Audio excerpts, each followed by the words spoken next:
নমস্কাৰ আজি হৈছে 20 ডিসেম্বৰ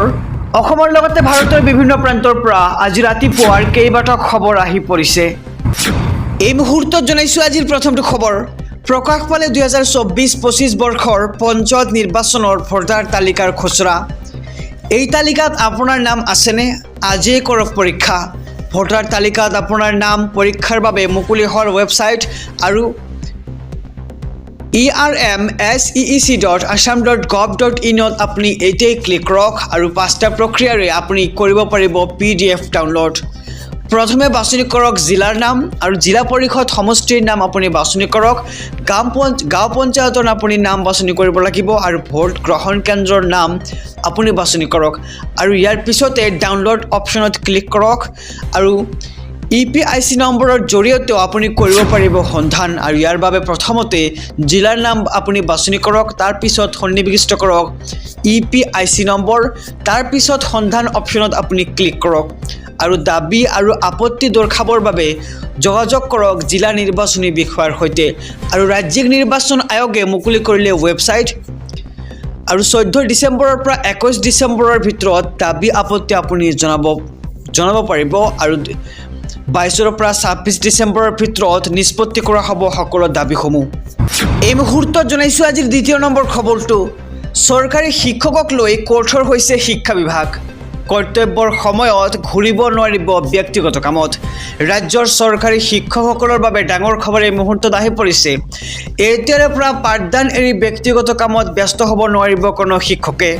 পাঠদানৰ সময়তে ব্যক্তিগত কামত ব্যস্ত শিক্ষকক লৈ কঠোৰ হৈছে এতিয়া শিক্ষা বিভাগ আৰু শ্ৰেণীকোঠা এৰি একাংশ শিক্ষক যায় সচিবালয় খণ্ড শিক্ষা বিষয়াৰ কাৰ্যালয়লৈ আৰু বিদ্যালয়ৰ সময়তে একাংশ শিক্ষক ব্যস্ত হৈ পৰে বিষয়াক সাক্ষাৎ কৰাত আৰু কোনো কাৰণতে বিদ্যালয় এৰি ব্যক্তিগত কামত ঘূৰিব নোৱাৰিব কোনো শিক্ষকে আৰু বিদ্যালয় চলি থকা অৱস্থাত এনে ধৰণৰ কামত ব্যস্ত নহবলৈ নিৰ্দেশ দিছে চৰকাৰৰ ফালৰ পৰা আৰু বিদ্যালয় শিক্ষা বিভাগে এই সন্দৰ্ভত জাৰি কৰিছে বিশেষ নিৰ্দেশনা আৰু বিদ্যালয় ছুটিৰ পিছতহে শিক্ষকসকলক এনে কাম কৰিবলৈ নিৰ্দেশ দিয়া হৈছে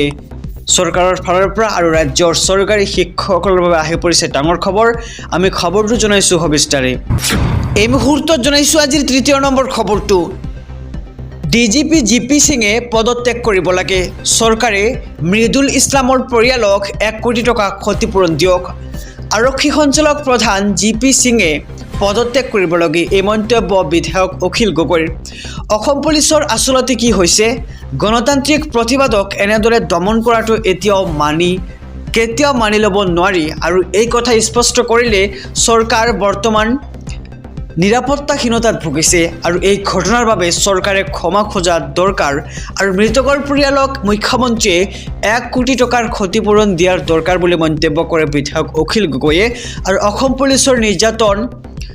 নজিৰবিহীন প্ৰতিবাদত মৃদুল ইছলামৰ মৃত্যুৰ পিছতেই হৰপ হৈছে এইবাৰ বিধায়ক অখিল গগৈ আৰু কংগ্ৰেছ নেতা মৃদুল ইছলামৰ ন্যায় বিচাৰি অখিল গগৈৰ হুংকাৰ আৰক্ষী সঞ্চালক প্ৰধান GP সিঙে পদত্যাগ কৰিব লাগে বুলি মন্তব্য বিধায়ক অখিল গগৈ আৰু অসম পুলিচৰ আচলতে কি হৈছে বুলি তেওঁ এতিয়া প্ৰশ্ন উত্থাপিত কৰিছে আৰু গণতান্ত্ৰিক প্ৰতিবাদক এনেদৰে দমন কৰাটো কেতিয়াও মানি ল'ব নোৱাৰি বুলি তেওঁ এতিয়া মন্তব্য কৰে আইছো পৰৱৰ্তী খবৰৰ মাজলৈ বিজেপি সাংসদক আক্ৰমণৰ অভিযোগ ৰাহুল গান্ধীৰ বিৰুদ্ধে ৰুজু হৈছে গোচৰ বিজেপি সাংসদক আক্ৰমণৰ অভিযোগৰ পিছতে বিপদত পৰিছে এতিয়া ৰাহুল গান্ধীৰ বিৰুদ্ধে গোচৰ ৰুজু কৰিলে বিজেপিয়ে সাংসদক হত্যাৰ অভিযোগ তুলি জামিনবিহীন ধাৰাত গোচৰ ৰুজু কৰা হৈছে বিজেপি সাংসদ প্ৰতাপ চন্দ্ৰ হাৰংকি সাংসদৰ চৌহদত ৰাহুলে আক্ৰমণ কৰাৰ অভিযোগ উত্থাপিত হৈছে আৰু ৰাহুল গান্ধীয়ে সাংসদ গৰাকীক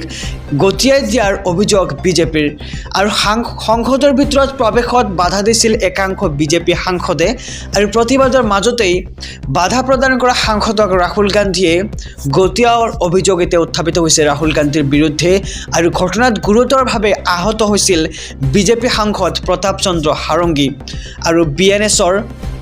109, 115, 117, 125 আৰু 131ৰ লগতে 351 ধাৰাত ৰুজু গোচৰ ৰুজু হৈছে ৰাহুল গান্ধীৰ বিৰুদ্ধে আৰু বিজেপি সাংসদক আক্ৰমণৰ অভিযোগৰ পিছতেই বিপদত পৰিছে এতিয়া কংগ্ৰেছৰ যুৱৰাজ ৰাহুল গান্ধী। আহিছোঁ পৰৱৰ্তী খবৰৰ মাজলৈ। অৰুণোদয় আঁচনিৰ আবেদনৰ বাবে কি যোগ্যতা লাগিব এতিয়া? কোনে কোনে লাভ কৰিব অৰুণোদয় আঁচনিৰ ধন আৰু কোনসকল যোগ্য হিতাধিকাৰীয়ে আবেদন কৰিব পাৰিব অৰুণোদয় আঁচনিত? অৰুণোদয় হিতাধিকাৰীৰ বাবে আহি গ'ল ডাঙৰ খবৰ। বিশেষ প্ৰক্ৰিয়াৰে নিৰ্বাচিত হ'ব অৰুণোদয়ৰ হিতাধিকাৰীসকল আৰু 15 ডিচেম্বৰৰ পৰা 28 ডিচেম্বৰলৈকে অনুষ্ঠিত হ'ব অৰুণোদয় হিতাধিকাৰী সভা আৰু অৰুণোদয় পাই থকা হিতাধিকাৰীয়েও গাঁও পঞ্চায়ত কৰিব লাগিব আবেদন। আৰু অৰুণোদয় এতিয়া কোনে কোনে পাব? অৰুণোদয় পাবৰ বাবে লাগিব এখন বৈধ ৰেচন কাৰ্ড আৰু তালিকা সম্পূৰ্ণ হোৱাৰ আগমুহূৰ্তলৈকে ৰেচন কাৰ্ড দাখিল কৰিলেও অৰুণোদয়ৰ বাবে বিবেচিত হ'ব আপুনি। অৰুণোদয় আঁচনিত বিধৱা মহিলাক বিশেষভাৱে অগ্ৰাধিকাৰ দিয়া হ'ব আৰু বিবাহ বিচ্ছেদিত মহিলাক অগ্ৰাধিকাৰ দিয়া হ'ব। যি পৰিয়ালত দিব্যাংগ ব্যক্তি আছে সেই পৰিয়ালক অগ্ৰাধিকাৰ দিয়া হ'ব অৰুণোদয় আঁচনিখনত আৰু যি পৰিয়ালত HIV, থেলাছেমিয়া, হিমফেলিয়া, চেৰিব্ৰেল পালচি, কুষ্ঠৰোগী আছে সেইসকলক অগ্ৰাধিকাৰ দিয়া হ'ব এই আঁচনিখনত। আৰু বৃদ্ধাশ্ৰমত থকা মহিলা, বৃদ্ধা, ভিক্ষা খুজি খোৱা লোককো দিয়া হ'ব অগ্ৰাধিকাৰ আৰু সমাজৰ দুৰ্বল আৰু দৰিদ্ৰ শ্ৰেণীৰ মহিলাকো দিয়া হ'ব